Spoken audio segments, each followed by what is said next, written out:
Hola,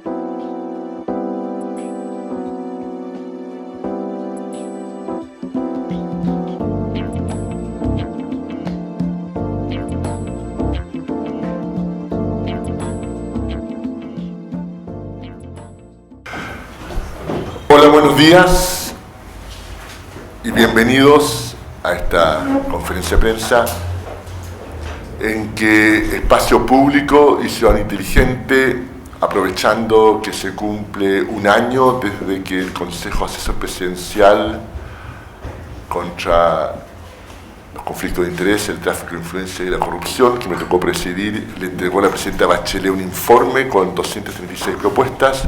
Queremos hacer una evaluación de lo que ha sucedido en este año, en qué áreas de las 21 áreas temáticas que abordó ese informe ya tenemos leyes aprobadas, cuán buenas son esas leyes, en qué áreas hay leyes que ya están en el Congreso en trámite legislativo, y finalmente en qué áreas aún no hay prácticamente nada. Se hace una evaluación de las cosas que ya están aprobadas, las cosas que van en camino y los temas donde todavía falta.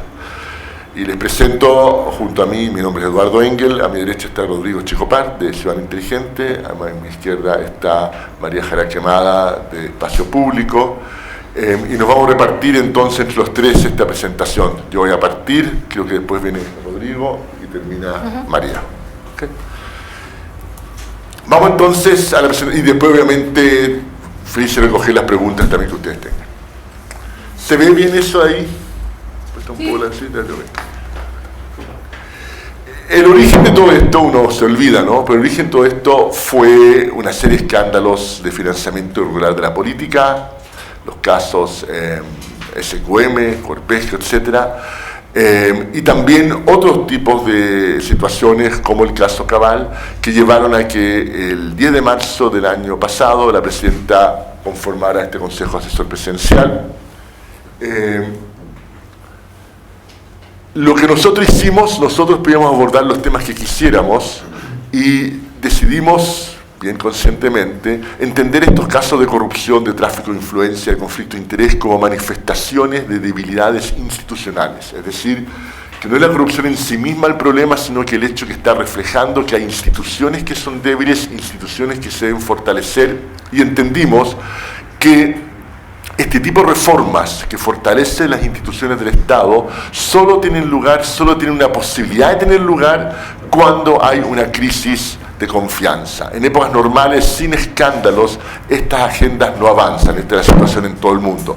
Cuando hay escándalos, se abre la ventana de oportunidades para que avance, pero no está garantizado que va a avanzar. En Brasil hay enormes escándalos, los montos envueltos son mucho mayores que en Chile, y no hay ninguna comisión y ninguna reforma para que esto no vuelva a suceder en el futuro. De hecho, en Brasil es el tercer gran escándalo en 20 años. Ya hubo un presidente que salió por impeachment y hay una segunda presidenta que asegura lo mismo, que asegura que tiene el mismo riesgo en este momento, y sin embargo no se hacen reformas.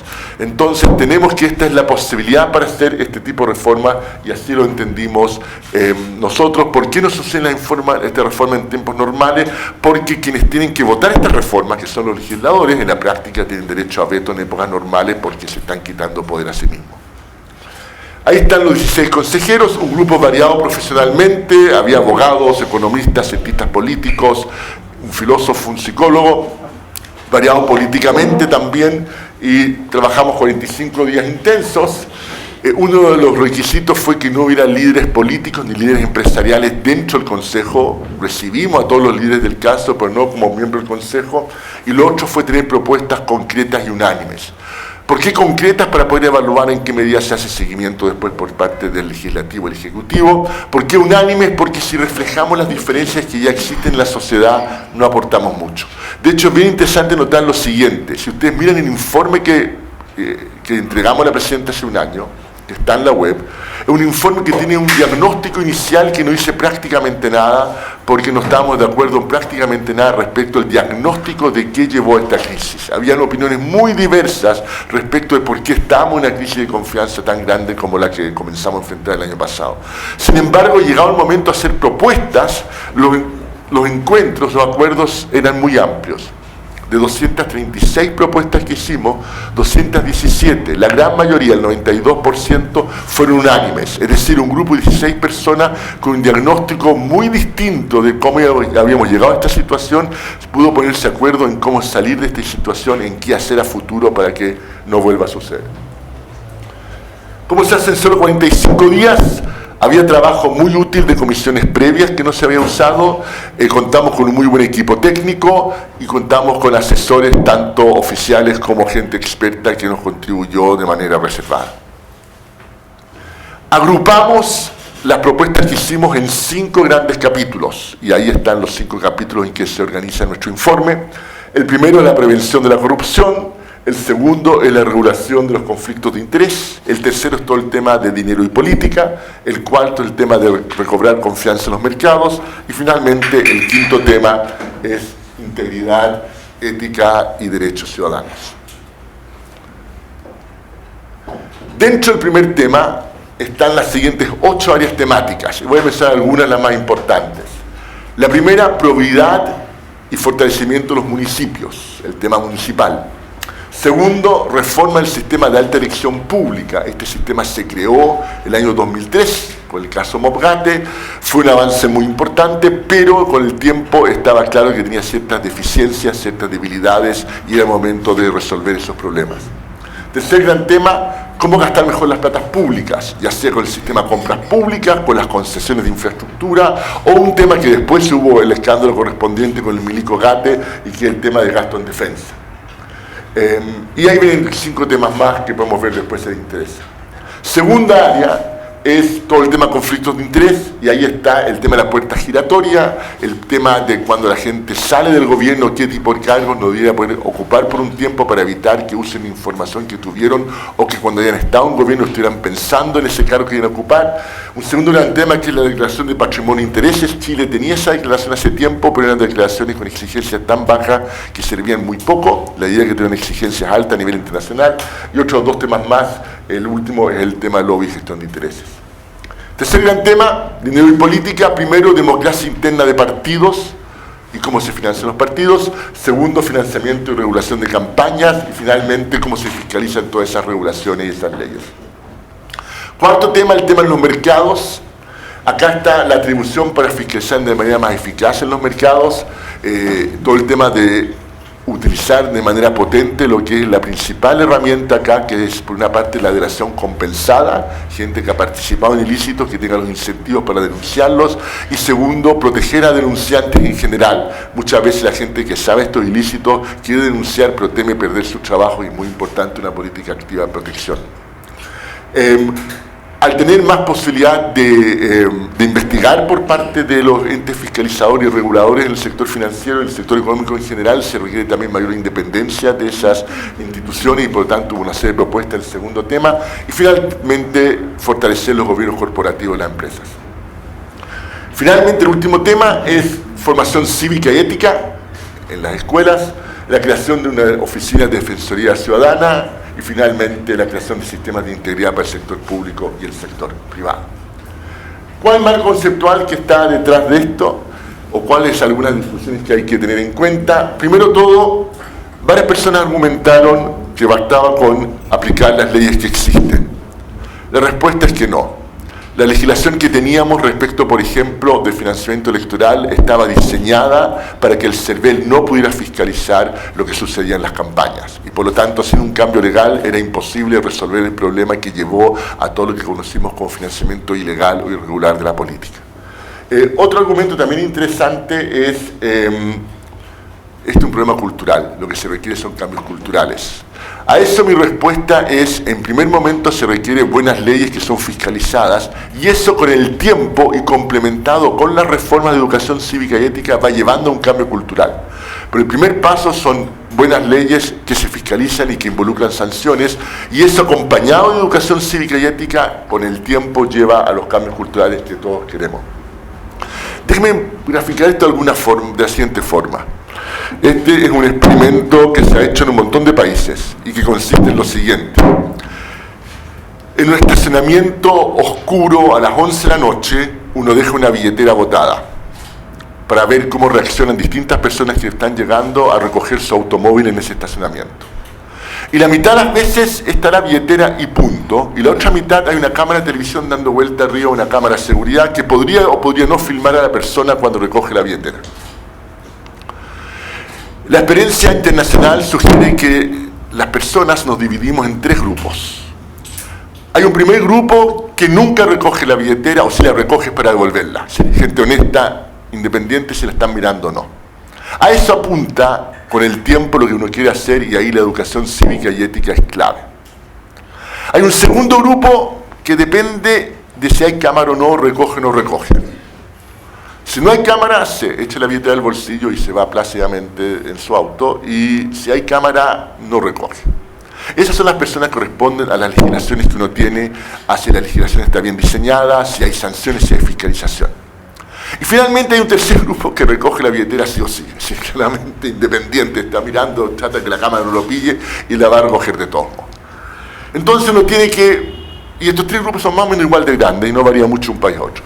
Uno tiene entonces que, lo que uno está apuntando con la educación cívica y ética es a lograr este primer grupo, que todos seamos honestos porque las cosas se hacen bien.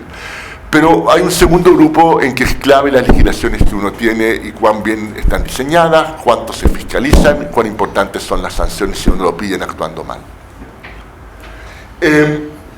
¿Cuál es el objetivo final de esta agenda? ¿Cuál es el objetivo final de lo que fue el informe que entregamos a la Presidenta y la agenda de probidad y transparencia que el gobierno adoptó durante el último año? El objetivo final acá es contribuir a que Chile sea un país desarrollado, a que Chile sea un país en el cual todas las personas tengan un nivel de vida alto, tengan todos los derechos asegurados, y hay mucha evidencia que hay una correlación muy alta entre el desarrollo de los países, y cuán fuertes son sus instituciones. No es obvio en qué dirección va la causalidad, pero un argumento que me parece convincente es que a medida que crecen los países, el botín que significa el Estado es más grande, y si uno no va también haciendo crecer esas instituciones, uno se va quedando atrás con las instituciones y se vuelve muy difícil seguir avanzando. Chile en los 90 tenía instituciones buenas para un país del ingreso y nivel de desarrollo que teníamos en los 90, y esas instituciones contribuyeron a todos los avances que hubo.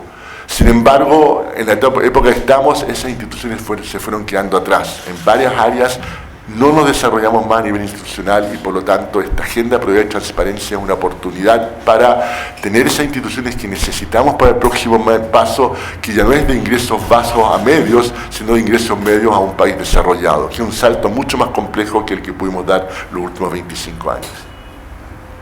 Bien. ¿Qué pasó entonces con el informe? Entregamos un informe el 24 de abril del año pasado, 28 de abril hubo una cadena nacional en que la Presidenta anunció toda una agenda que recogió buena parte de nuestras propuestas y también otras propuestas, y en mayo y junio ingresaron más de 20 proyectos de ley, más de 15 iniciativas administrativas, y empezó todo el proceso de transformar esto en realidad.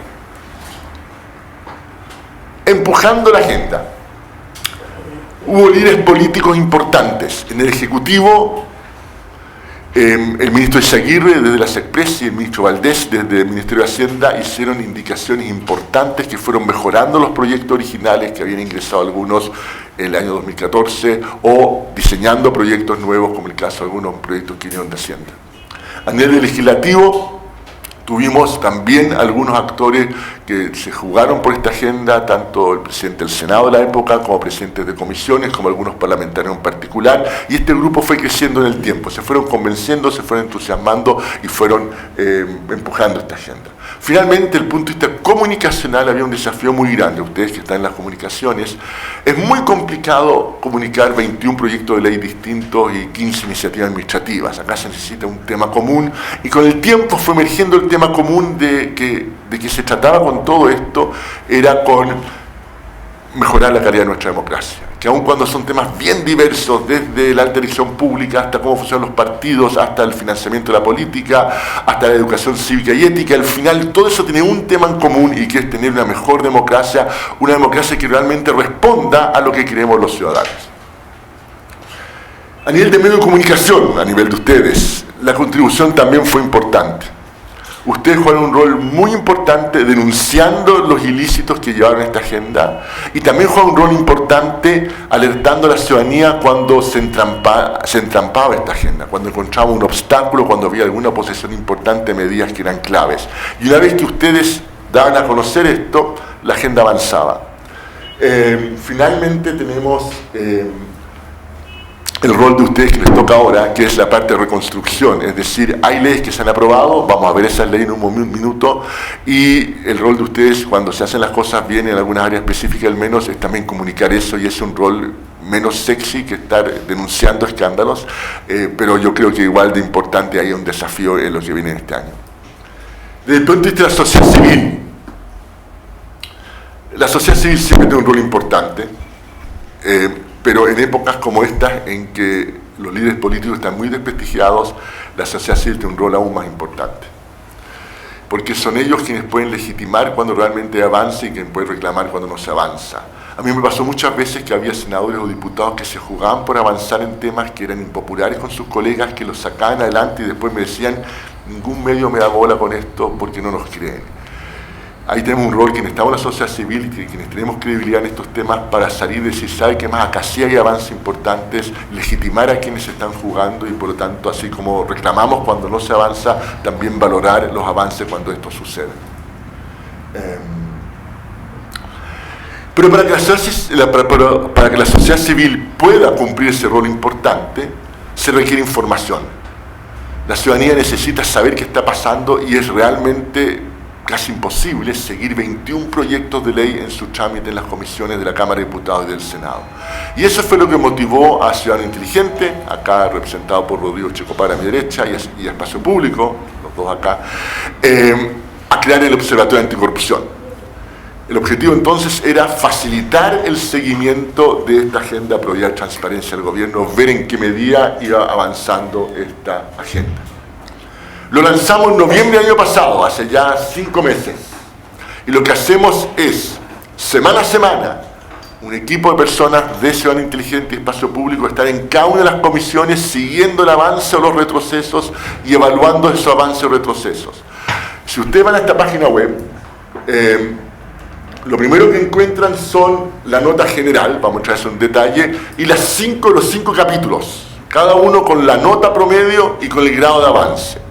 ¿Cómo se llega a esa nota? Se toman todas las propuestas que están en ese capítulo y se les va dando una nota entre 1 y 7 dependiendo de en qué medida los proyectos de ley que están en el Congreso recogen eso o no lo recogen. El grado de avance es cuánto avance lleva en el trámite legislativo. ¿Okay? Ahí están entonces los 5 capítulos y dentro de cada capítulo cliquean de nuevo y tienen las áreas temáticas, las 21 áreas temáticas. Aquí yo cliqueé en lo que es dinero y política. Tenemos 21 áreas temáticas y vamos, por ejemplo, a una de las cuales es la mejor evaluada, que es la democracia interna de los partidos políticos y cómo se financian esos partidos. Se aprobó una ley hace poquito, la nota fue un 6,1, el grado de avance 91%. Cliqueo en esa ley y aparece cada medida del Consejo. Y si ustedes ven, aparecen unos 100%, porque en general esas medidas ya están aprobadas, y notas que son 7 o 5 en las que aparecen acá. Hay muchas más medidas, no me quedan en la pantalla para que ustedes las vieran. Pero los invito a ver observatorioanticorrupción.cl y están las notas con que van cada una de estas medidas. Si ustedes creen que la nota debería ser distinta, está toda la información ahí y ahora es muy fácil armar la propia página web si alguien quiere hacerlo. Vamos a una de las preguntas, y la pregunta es ¿por qué le ponemos esa nota? No es algo arbitrario, de hecho hay un trabajo bien serio detrás, pero ustedes cliquen en el por qué y ven la explicación de por qué. Las distintas preguntas no son todas igual de importantes y tuvimos 30 expertos muy diversos nuevamente, políticamente y profesionalmente, que dieron las ponderaciones para ponderar más las preguntas más importantes, las propuestas más importantes, y ponderar menos las propuestas menos importantes. Tenemos entonces un observatorio anticorrupción que se actualiza semana a semana y vamos entonces a la nota promedio y lo que está detrás de los promedios. La nota promedio un 4,3, porcentaje de avance 55%. Sin embargo, aunque ese es el titular del observatorio, esconde mucha diversidad a su interior, porque hay áreas temáticas en que los avances son notables y áreas temáticas en que ha pasado todavía muy poco. De hecho, concretamente, 5 áreas temáticas para los cuales ya hay proyectos de ley aprobados del Congreso, 7 áreas temáticas con proyectos de ley que están bien evaluados, notas sobre 4, algunos sobre 5, y que están avanzando en el Congreso. El gobierno ha anunciado que quiere sacarlos de acá a enero del 2017.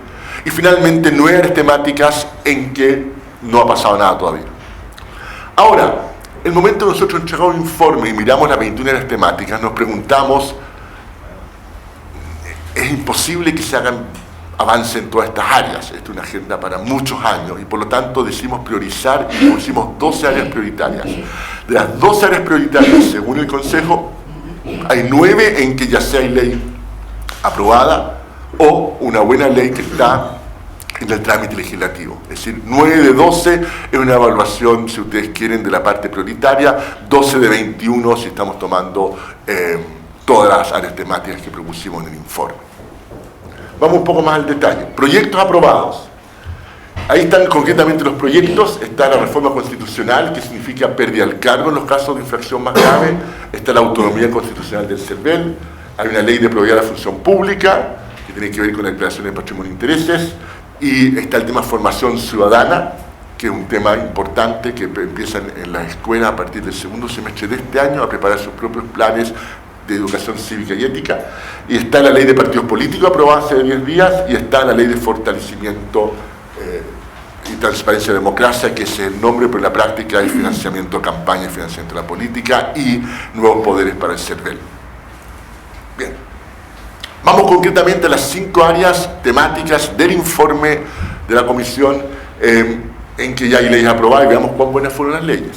Primero, declaración de patrimonio e intereses, nota 5,8 de 1 a 7, una buena nota. Segundo, formación cívica y ética, nota 5,3, también una nota buena. Tercero, democracia entre los partidos, nota 6,1. Cuarto, regulación de campañas electorales, nota 5,3.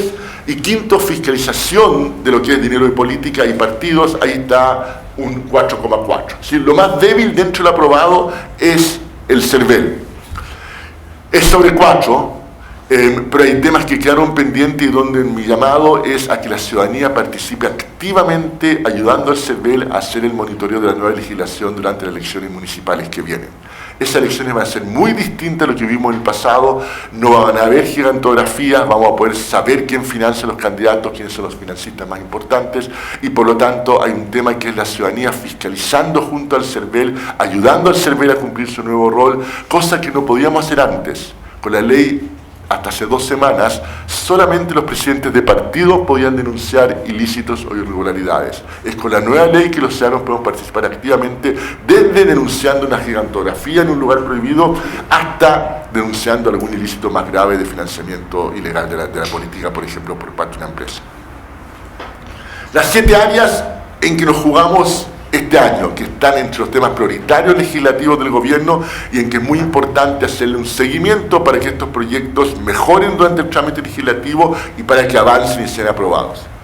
La primera es la alta dirección pública. Han habido 3 iniciativas desde el año 2004 para mejorar la alta dirección pública y ninguna avanzó. Estamos con la 4ª, que ya fue despachada por la Cámara de Diputados y está en el Senado. Es una buena iniciativa, se puede mejorar todavía y por lo tanto es importante prestarle atención. Segundo, es todo el tema de planificación territorial, donde también hay un proyecto, está sobre 4, pero también podría mejorar. Tercero, el tema de la puerta giratoria, está entrando un proyecto en este tema, el tema de las inhabilidades e incompatibilidades cuando uno está en servicio público, también un tema importante.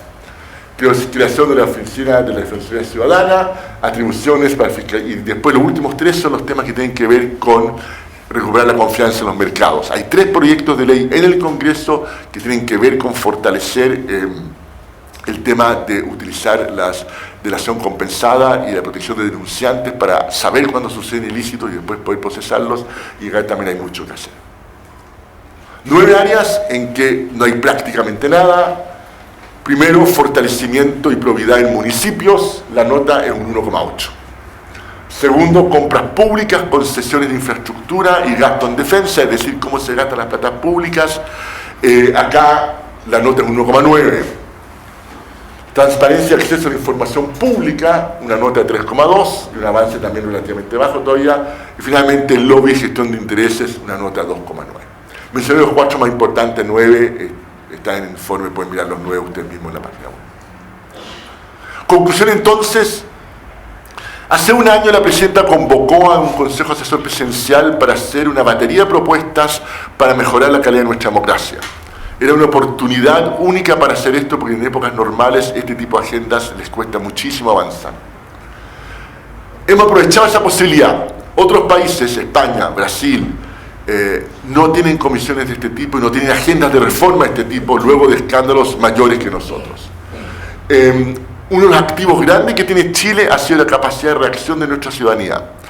Nos seguimos espantando, nos seguimos indignando, tenemos capacidad de asombro frente a los escándalos que hemos conocido. Y eso es muy, muy valioso. Hay países en que se llega a un cinismo en que la gente ya no le importa cuando se descubre un nuevo escándalo. En Chile nos indignamos y eso es algo muy, muy valioso y por eso es importante la participación ciudadana que además da un incentivo fuerte para hacer estas reformas. El rol, por lo tanto, de la sociedad civil y de los medios sigue siendo clave.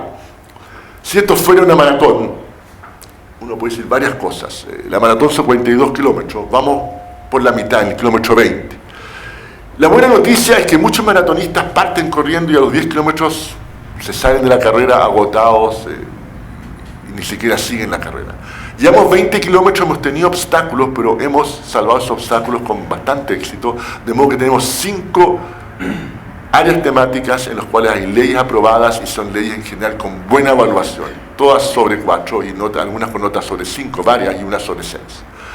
Hay otras que vienen en los próximos 20 kilómetros, que ya están anunciados que vienen, que vamos a ir corriendo este año y que ojalá de acá al próximo año tengamos leyes aprobadas en esos temas también, de modo que el promedio general de toda la agenda llegue a un 5. Y hay temas en los cuales todavía no ha pasado nada y sería importante ir pensando en qué hacer en esos temas para tener esos temas en la agenda, ya sea en el segundo semestre de este año o el año 2017.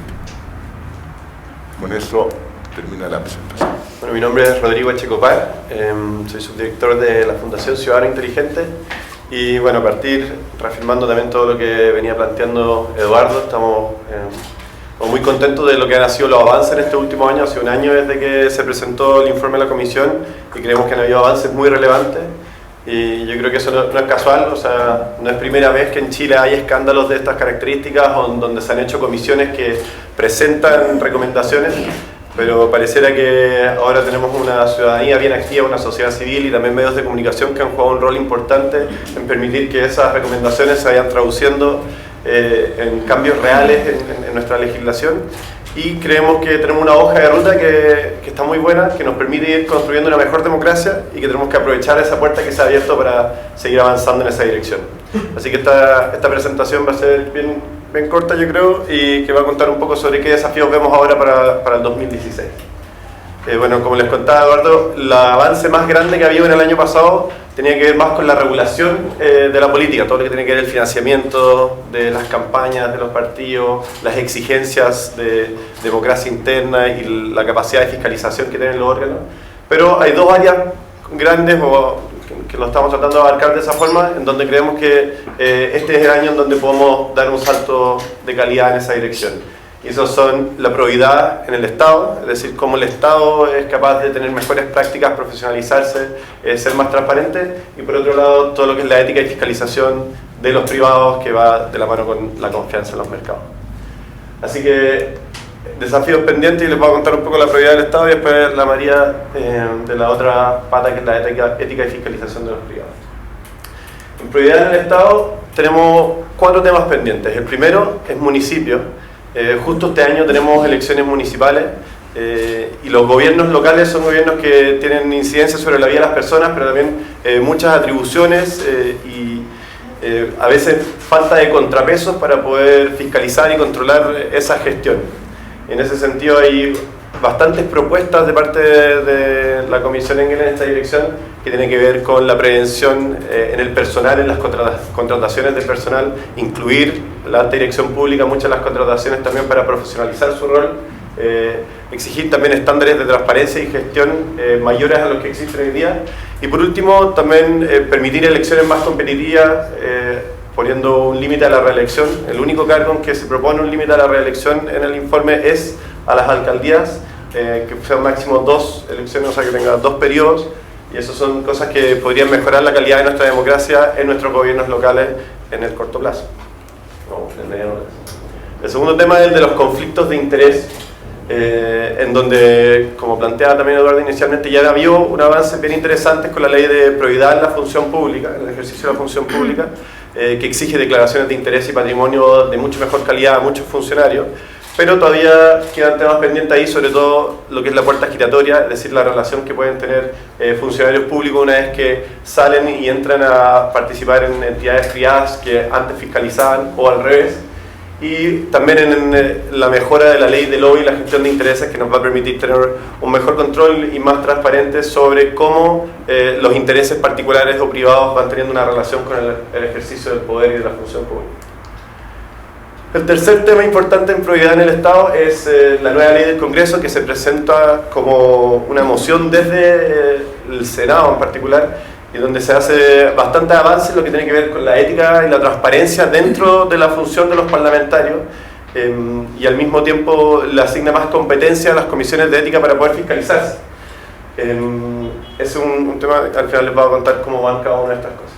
Y por último está la reforma del sistema de alta dirección pública, en donde se busca que se mejore la institucionalidad de la alta dirección pública, el alcance de los cargos que están sujetos a ese sistema, y otras reformas que van a permitir un mejor sistema de la alta dirección pública. Entonces estos son los 4 temas grandes que vemos en donde se puede avanzar durante este año en temas de probidad en el Estado, en municipios, conflictos de interés, nueva ley del Congreso y ADP. Este es el nivel de avance que hay en cada uno de esos. El que está más cerca de salir hoy día es ADP, la alta dirección pública, conflictos de interés, tiene un buen avance que tiene que ver con la ley de probidad en la función pública, pero que hoy día todavía no incluye todo lo que tiene que ver con puerta giratoria o lobby y gestión de interés. Entonces, como sugerencia, teníamos 3 medidas que creemos que pueden ayudar a avanzar en estas áreas durante este año y que creemos que serían interesantes de que se aplicaran. La primera medida sería ingresar un proyecto de ley de municipios. O sea, evidentemente es un proyecto que sería bien grande, que implica hacer una reforma a cómo funcionan los gobiernos locales, pero nosotros creemos que ante la coyuntura de elecciones municipales debe ser un espacio donde se puede dar esa discusión, tanto a nivel parlamentario como a nivel de la ciudadanía, y también creemos que sería un buen espacio en donde los mismos candidatos a alcaldes puedan plantear y reafirmar también que están a favor de unos nuevos gobiernos municipales más transparentes, de una mejor gestión, más profesional y que represente mejor los intereses ciudadanos. En segundo lugar, creemos que se debe poner urgencia al proyecto de conflictos de interés y iniciar su discusión, porque está en la Comisión de Constitución del Senado hace un tiempo, y es un proyecto que da un avance importante, pero que se ha mantenido durmiendo hace un tiempo y que creemos que es importante que se revitalice esa discusión. Y en tercer lugar, creemos que hay indicaciones que se pueden presentar a la iniciativa para mejorar el funcionamiento del Congreso, y que podrían mejorar esa ley una vez que salga.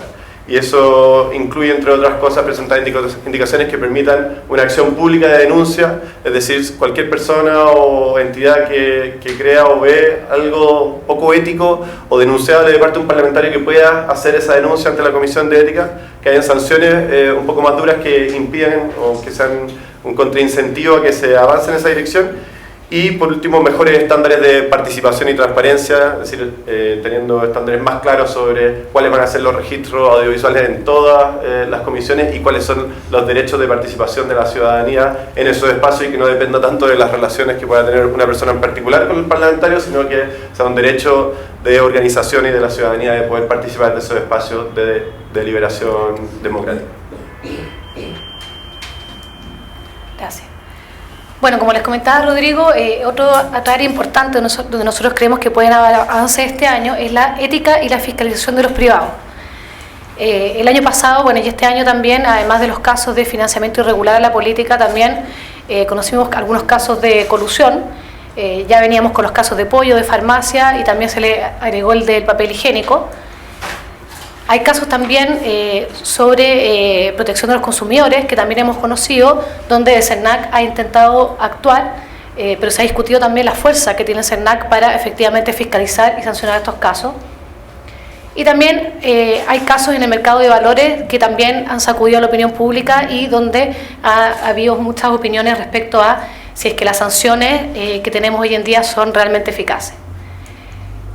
Por esto, en estos tres temas, nosotros creemos que se requieren mejoras en mayores facultades de fiscalización de los organismos que hoy en día tenemos, potenciar un sistema de denuncia, la delación compensada, por ejemplo, pero también protección de denunciantes, que haya un incentivo quizás a una persona interna dentro de un organismo para hacer denuncias sin tener temor a represalia. O sea, si yo estoy trabajando en una empresa y sé de actos reñidos con la ética, no voy a hacer una denuncia si sé que mi jefe me va a echar. Entonces también que hay una debida protección a los denunciantes para fomentar que estos casos se investiguen y se sancionen. Y por último, que las sanciones sean efectivamente disuasivas. Hoy en día estamos discutiendo sanciones más fuertes en este tipo de infracciones, por lo tanto yo creo que ahí también hay mucho que se puede avanzar. En este ámbito hay avances, tenemos proyectos de ley, como decía Eduardo, que se están discutiendo en el Congreso y que están avanzando. Se está discutiendo el fortalecimiento del CERNAC, que tenga mayores facultades de fiscalización y también que hayan mejores sanciones. Hay también un proyecto de comisión de valores que va a venir a reemplazar a la actual Superintendencia de Valores y Seguros, que también le da mayores facultades de fiscalización, que regula la delación compensada y que establece mayores sanciones. Y hay un proyecto de ley que, entre otras cosas, sanciona penalmente la colusión. Por lo tanto, hay avances. Además, el Gobierno ha comprometido un proyecto de ley también para mejorar la superintendencia de bancos. Entonces, creemos que hay avances en estos temas. De hecho, como se puede ver, el total del área es un 54% de avance y denota un 4,4%. Pero hay mejoras que se pueden hacer y nosotros creemos que esto es bastante urgente. El mercado tiene un rol relevante también en nuestra sociedad. No todo está en el sector público. De hecho, muchas de las infracciones que hemos visto tienen que ver con relaciones entre el sector público y el sector privado. Y hay una alta desconfianza también en el sector privado hoy en día, no solo en el sector público. Por lo tanto, creemos que es importante y urgente estas mejoras. Como les decía, hay avances, pero creemos que es importante que estos proyectos están bastante avanzados, por lo tanto, creemos que es importante que se aprueben para el 21 de mayo. En esta área también nosotros proponemos 4 medidas para empujar la agenda. Una, perfeccionar la autodenuncia y la protección de denunciantes. Creemos que es relevante, tal como también lo mencionaba Rodrigo respecto al Congreso, que efectivamente si nosotros queremos que estos casos se fiscalicen y se sancionen, no podemos depender solo de los organismos públicos, sino que también que las personas podamos hacer estas denuncias y existan efectivamente mecanismos de autodenuncia. Darle mayor autonomía a los entes fiscalizadores y reguladores. Es importante que no dependan totalmente del gobierno de turno, sino que tengan cierta autonomía para poder ejercer su rol. También que haya mejores sistemas para compartir información entre los entes reguladores y aprobar estos proyectos antes del 21 de mayo, que van bastante avanzados. Creemos que van en una dirección correcta, se pueden perfeccionar, pero creemos que es importante que para este año hayan señales potentes de que haya un cambio respecto también del sector privado. Y bueno, no sé si tienen preguntas respecto de lo que hemos conversado. Yo retomar lo que estaba preguntando y que interrumpí. Eduardo, preguntarle, usted hizo un llamado a la ciudadanía a fiscalizar, se vienen las elecciones municipales y también la nota que se le dio al CERVEL no fue tan alta. Preguntarle cuáles fueron los aspectos que usted considera que faltaron para poder potenciar esta fiscalización que tiene que hacer el CERVEL, y que también ellos alegaron mucho de que esta ley se les venía encima y que tenían poco tiempo, y también que protagonizaron hace poco tiempo esto de que la nueva mayoría no pudo inscribirse para las elecciones primarias. Un montón de temas y vamos al primero. Efectivamente el CERVEL va a tener poco tiempo y por lo tanto ya ha anunciado que para las elecciones municipales va a haber una fiscalización en terreno de cuánto gastan no todos los candidatos a las elecciones municipales, sino que una muestra aleatoria de esos candidatos, una fracción de esos candidatos. Y eso está bien, digamos, el CERVEL no puede partir con son miles y miles de candidatos, sobre todo en la municipal, y por lo tanto va a elegir al azar a cuáles candidatos fiscaliza. Es un primer tema, porque lo novedoso, una de las muchas cosas novedosas es que el CERVEL va a fiscalizar en terreno cuánto gasta el candidato.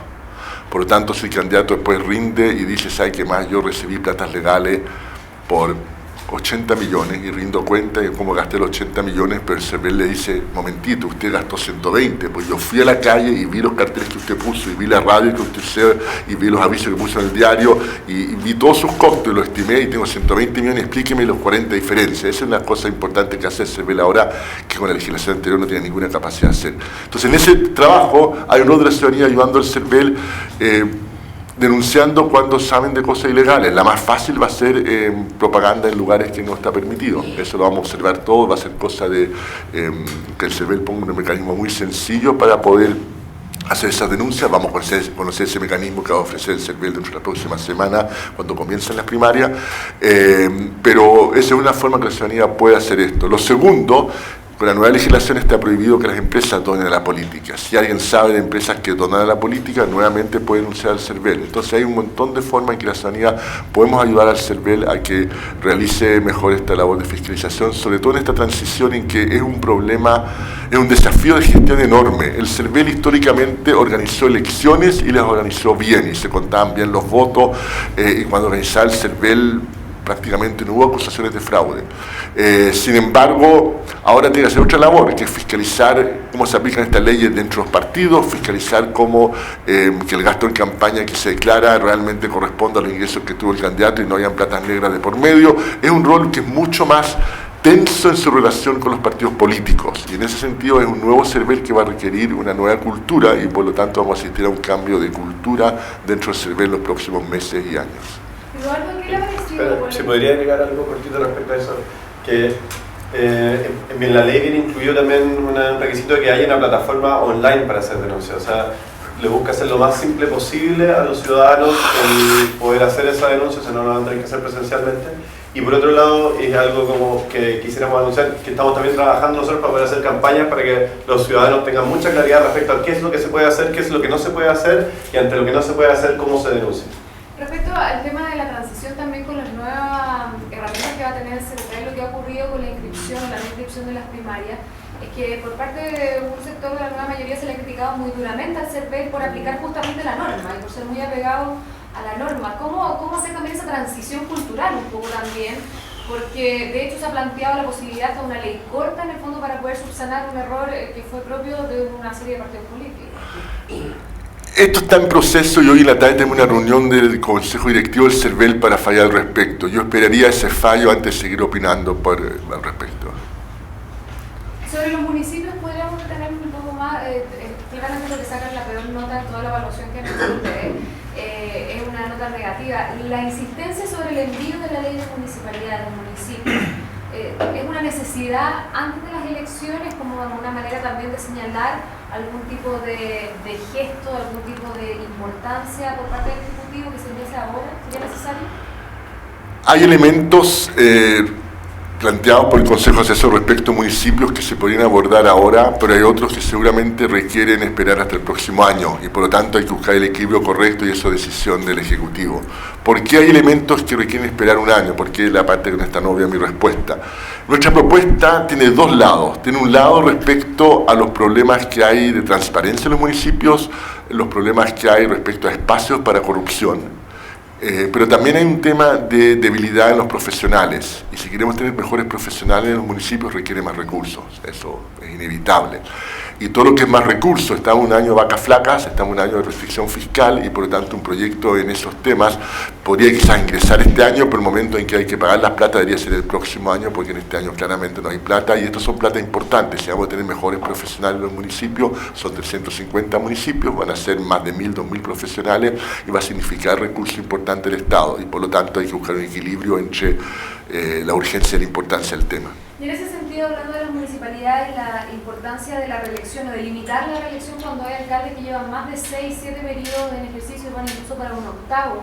De hecho, se ha hablado todo un debate en la nueva mayoría de aquellos alcaldes que no quieren ir a primaria justamente porque se sienten con el derecho de que tienen un derecho adquirido. El Consejo Asesor, el tema de limitar reelección fue un tema muy debatido.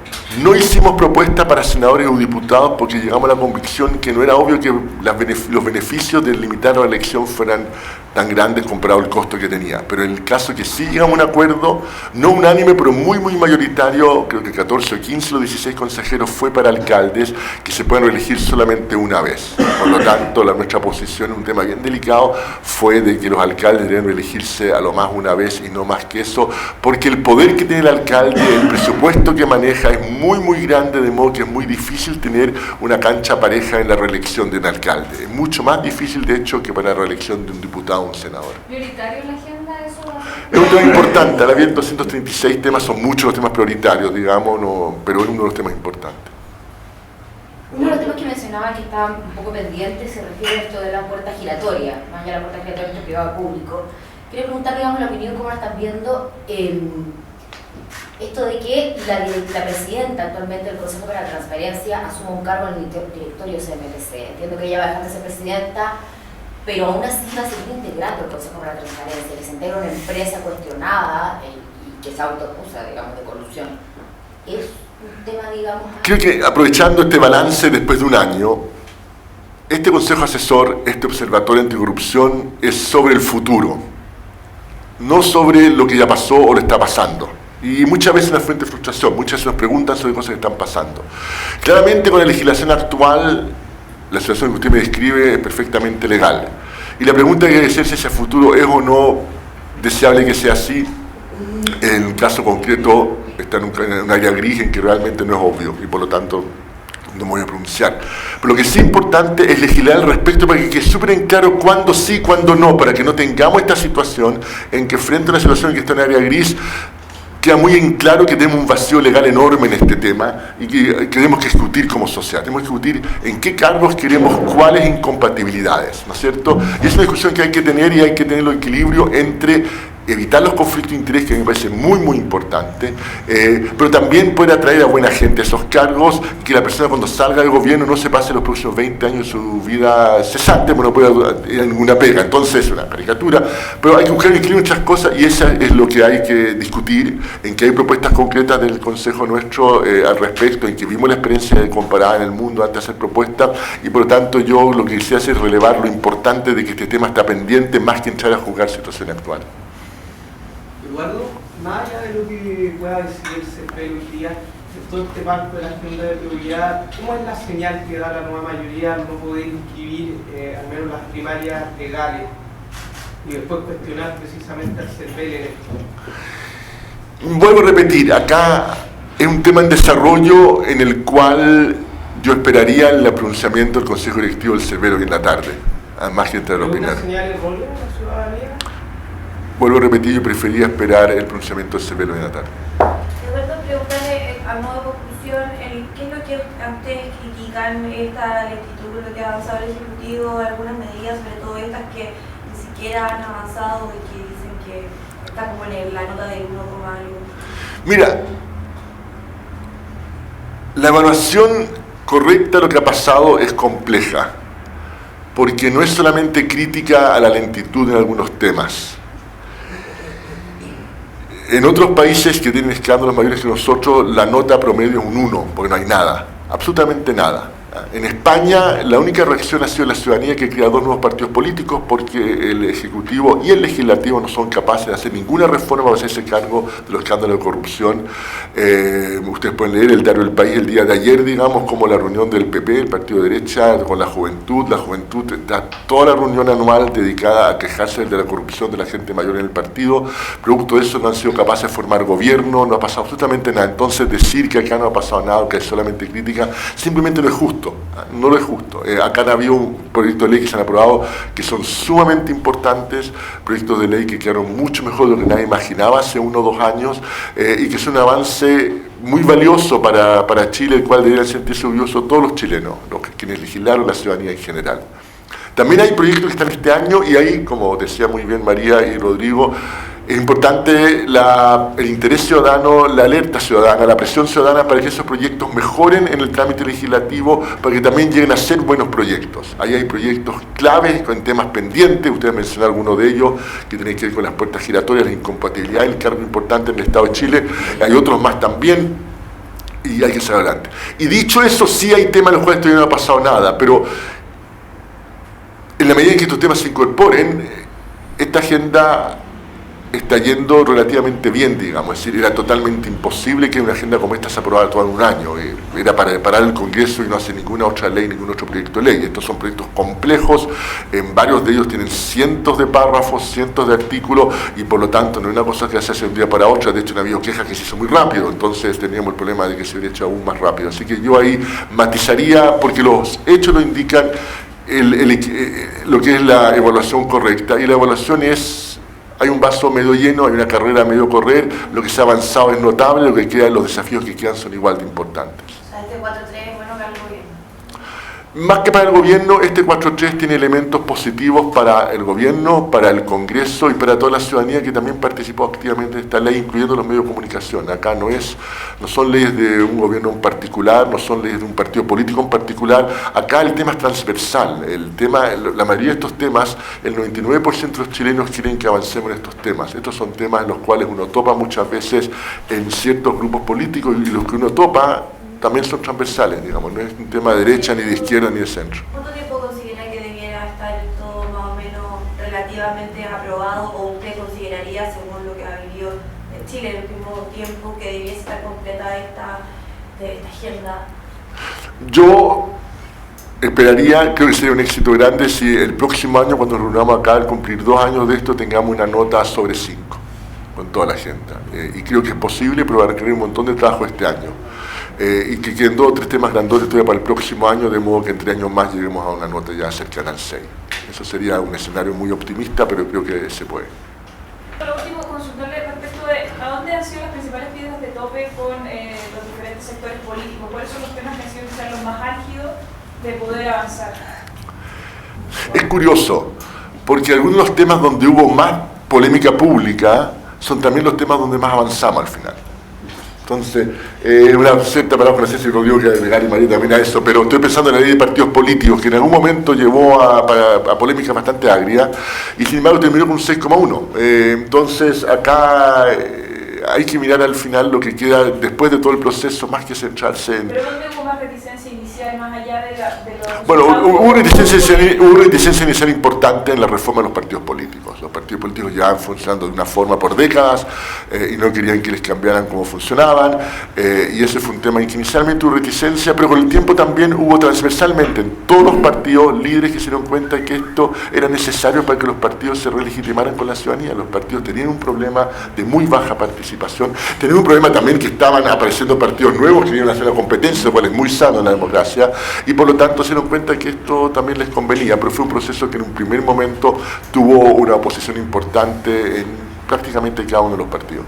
Y respecto a otro punto, cuando hubo una polémica hace un par de meses ya, respecto de las declaraciones de intereses y patrimonio, porque finalmente los subsecretarios o ministros podían declarar que tenían ciertas cosas, pero no decir el detalle, ni entregar ningún mayor antecedente, entonces era prácticamente lo mismo que no hubiese declaración. Eso era antes, la ley antigua era eso. La ley antigua era, yo declaraba, tengo todo mi activo y patrimonios en una sociedad que se llama Aquí Escondo Mi Plata, y no digo nada más, y con eso cumplí. ¿Ok? Con la nueva ley se acabó eso, la nueva ley de estándares internacionales que funcionan, que son exigentes y que van a permitir, primero, cuando está votando un parlamentario, saber si tiene un conflicto de interés de verdad, porque aquí está, él tiene un interés en el sector pesquero, en el sector minero, etc. Pero segundo, igual de importante, también saber si ese parlamentario cuando sale del Congreso tiene 10 veces el patrimonio que tiene al entrar, al menos poder preguntar por qué, que ustedes investiguen y que la sociedad se entere. ¿Y la negociación de eso cómo fue para poder aprobar eso? No, ese fue un tema en el cual, mientras estaba trabajando el Consejo Asesor Presidencial, el año pasado en abril, la Presidenta ya anunció declaración de patrimonio de intereses para el Ejecutivo, porque se dependía de ella sin ley. Y lo que fue el Congreso, hubo un proyecto que se aceleró. Ese fue un tema en el cual, con la información que yo tengo, fue bien desde el principio, no hubo mayor oposición al respecto. Don Eduardo, le quiero preguntar realmente si tiene opinión o tienen opinión respecto, digamos, esta suerte de defensa que hace hoy día, hizo este fin de semana Andrónico Luxi, en materia, digamos, muchas materias, digamos, donde se ha visto involucrado, Cabal, a propósito de esta acusación o esta ofensa de un diputado. En el contexto, digamos, de una ciudadanía más empoderada, que exige más transparencia, que exige, digamos, más eficacia. Yo, la opinión, Rodrigo, María, yo al menos no quiero opinar sobre estos temas puntuales, pero sí recoger lo siguiente que tiene que ver con tu pregunta, y que es que tenemos una ciudadanía muchísimo más exigente, muchísimo más participativa, de modo que las soluciones que se dan a este tipo de situaciones hace 10, 15 años ya no son viables hoy en día. Y creo que es una muy buena noticia. Creo que tenemos una ciudadanía que le exige mucho más a sus autoridades, y eso está llevando, con todo lo que es los dolores de parto de una nueva época, está llevando a una mejor democracia en lo que yo espero sea un futuro cercano. No, yo quería complementar que hay un tema que hay casos que son anteriores a estas leyes que estamos discutiendo que lamentablemente no van a poder ser sancionados como quizás la ciudadanía quisiera. Y ese es un tema que también genera frustración. Pero lo importante es ver que estos casos en el futuro, y estamos hablando de los del sector privado, los del sector público, cuando efectivamente se compruebe que hubo irregularidades, que en el futuro ya no quedemos con esta sensación de frustración de la ciudadanía, de que las sanciones son bajas, de que al final casi que el incentivo es mejor incumplir la ley porque las ganancias que tengo son mayores, ya sea ganando un cargo o económicamente, que la sanción que voy a tener. Entonces yo creo que hay dos temas. Uno, claro, ¿qué hacemos con las frustraciones que hoy día tenemos? Pero por otro lado, ser más optimista y mirar el vaso más medio lleno en el sentido de que estamos haciéndonos cargo y que también depende de nosotros que esta agenda cambie, que avance y que los casos en el futuro sí puedan ser sancionados como los que espera la ciudadanía. Sí, o sea, este año, o sea, con la nueva ley, o sea, quien supera el gasto electoral puede perder su cargo. O sea, son sanciones que antes simplemente no existían. Y eso es un cambio respecto a lo que estaban preguntando antes. O sea, donde más se avanzó el año pasado fue precisamente en la regulación en la política, en donde uno esperaría que hubiese más resistencia de parte de los actores políticos interesados. Entonces, en ese sentido, estamos bien esperanzados de lo que se puede continuar avanzando en las dos áreas que estamos planteando, electricidad en el Estado, la ética y fiscalización de los privados. Y esperamos que este sea un año en donde continuemos hacia adelante, porque a pesar de que vamos avanzando, lo importante es no detenernos. Muy bien, muchísimas gracias y vamos a estar en contacto. Tengan un buen día.